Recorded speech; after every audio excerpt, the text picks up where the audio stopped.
Revolution. The word often rings with the promise of justice, a cleansing fire against tyranny.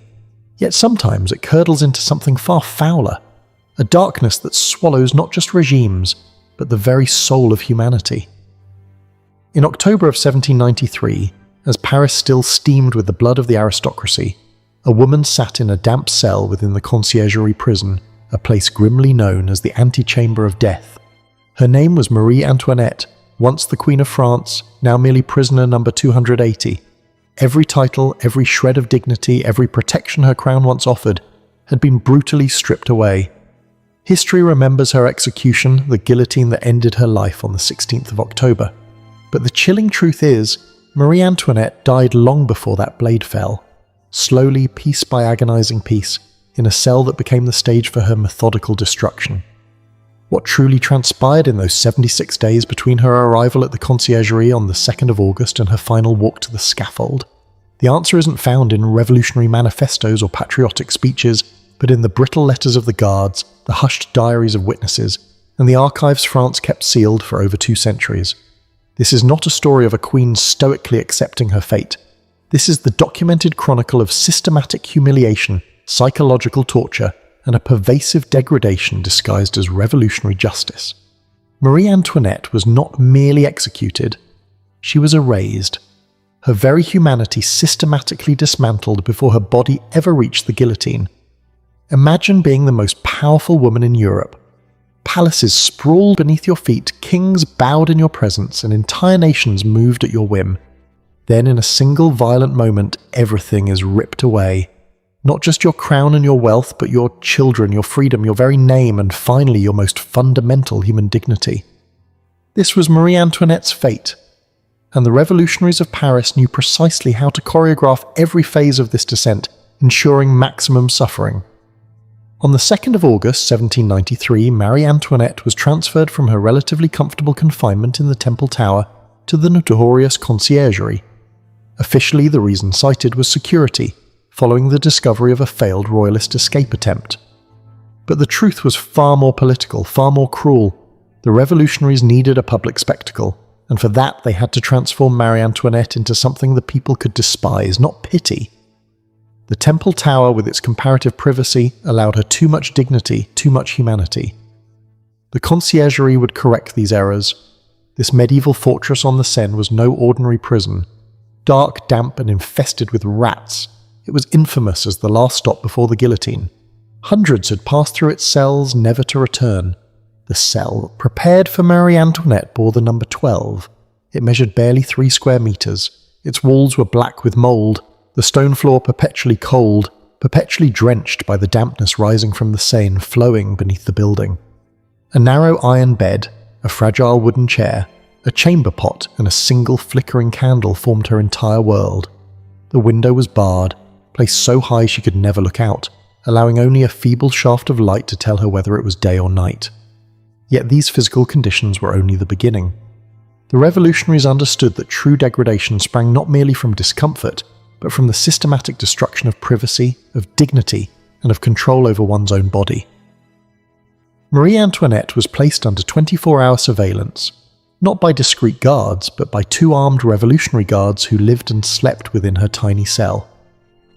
According to the records of the Conciergerie's director, François Beau, these guards were instructed to document her every movement, every breath, every gesture, every moment of her day and night. She could not wash, could not change her clothes, could not even attend to her most personal bodily needs without their eyes fixed upon her. Chronicles from that time speak of her desperate attempts to beg for a curtain or a partition. Every plea was coldly refused. The official justification was security, but the true reason, of course, was deliberate humiliation. Imagine the psychological torment of never being alone, never having a single moment of privacy, always watched, always judged, always exhibited like an animal in a cage. Marie Antoinette, who had once lived in sprawling palaces with hundreds of servants awaiting her every whisper, could now not even perform her most basic physical functions without an audience. This was no mere precaution. It was a calculated strategy to break her psychological resilience before her trial had even begun. The revolutionaries understood that a broken woman on the scaffold was far more impactful than a dignified queen. The people needed to see her humiliated, defeated, human, and utterly pathetic. The indignities were not limited to constant surveillance. Marie Antoinette's health rapidly deteriorated in the damp, mould-ridden cell. She suffered from chronic bleeding, worsened by the immense stress and the appalling conditions, most likely advanced uterine cancer, though she never received any adequate medical attention. Her linen required regular changing, but even this became an instrument of systematic degradation. According to the memoirs of Rosalie Lamellière, one of the few female attendants allowed to care for Marie Antoinette, all changes of clothing had to take place in the presence of the male guards. The queen was forced to remove and clean her blood-stained undergarments before strange men. Rosalie describes in her memoirs how Marie Antoinette tried to maintain some semblance of dignity, changing in a corner of the cell, her back turned to the guards.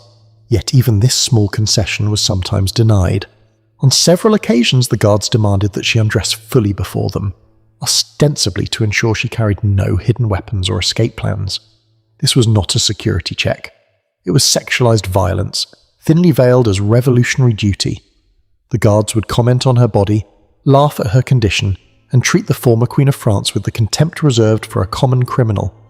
Each degradation was documented, not as a scandal, but as proof of revolutionary control and the absolute power they wielded over her. The systematic dehumanization continued. Marie Antoinette's hair, once her pride, meticulously styled and powdered according to the fashions of Versailles, was now unkempt, streaked with grey and falling out in clumps, a cruel combination of stress, malnutrition, and illness. She lost weight rapidly, her face becoming hollow, her skin pale and almost translucent. The revolutionary newspapers published cruel caricatures depicting her as an ugly, depraved witch, a grotesque distortion that ignored the stark reality of a dying, suffering woman. The intent was clear.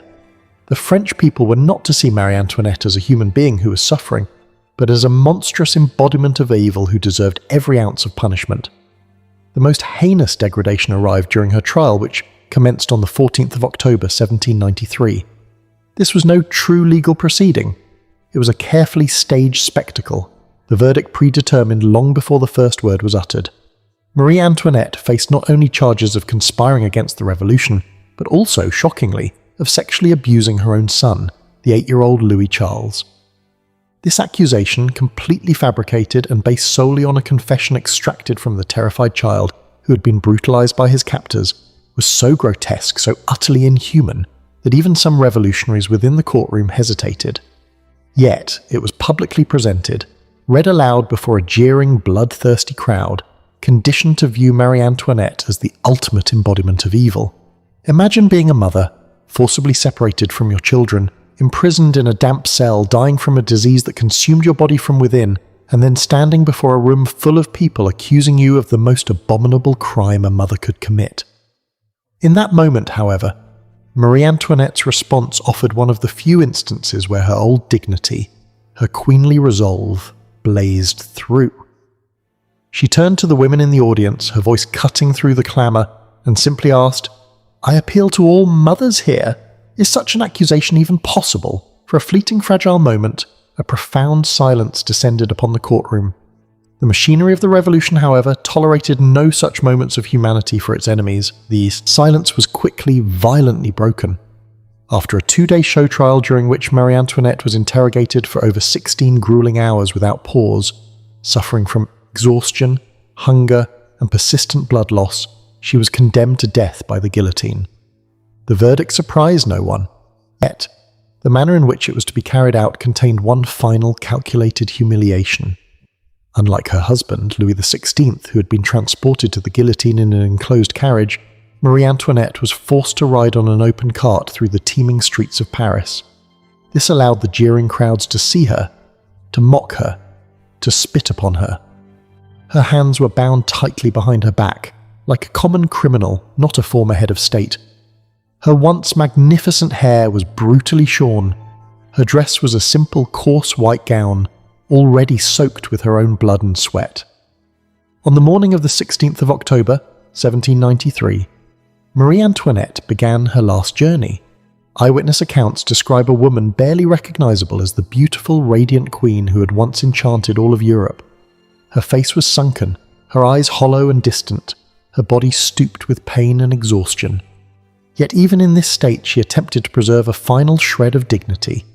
She held her head high, refusing to meet the gaze of the hostile mob, and walked with steady, quiet steps up the stairs of the scaffold. As she accidentally trod upon the foot of the executioner, Charles-Henri Sanson, her last recorded words were spoken. "Pardon me, monsieur, I did not do it on purpose." Politeness, to the very end. A final, poignant act of humanity in a world that had stripped her of every vestige of it. The blade fell precisely at 12 o'clock noon. Marie Antoinette's head was presented to the roaring crowd, her body unceremoniously thrown into an unmarked grave alongside dozens of other victims of the guillotine. But the story of her suffering did not conclude with her death.